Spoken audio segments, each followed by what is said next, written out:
Today I'm going to be making these really easy Halloween decorations. This is a really good activity to do at home or in the classroom. Here's what you'll need to get started. Empty kitchen or toilet rolls, scissors, googly eyes, black and white paint, thick paper or card, white tissue paper, a pen, and a paintbrush.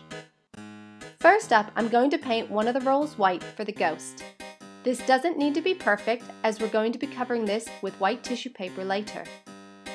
Once that's done, put it aside to dry and do the exact same thing but with black paint.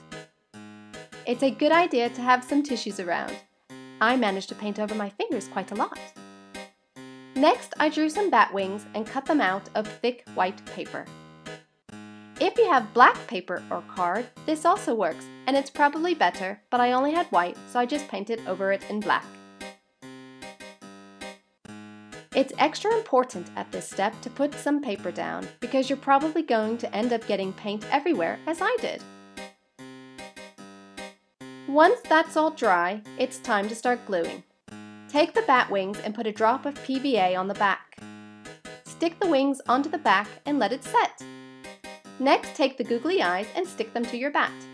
In theory, these are self-adhesive, but after spending about 1,000 years trying to peel off the back, I gave up and put a bit of PVA on them instead. Now for the ghost, squeeze some PVA onto the roll, then wrap the white tissue paper over. This is the point at which I realized there was way too much tissue paper, so I trimmed it so that it can stand up. Time for the googly eyes! Again, I put PVA on these, but if you have self-adhesive ones and patience, you can just stick them without glue. And that's it!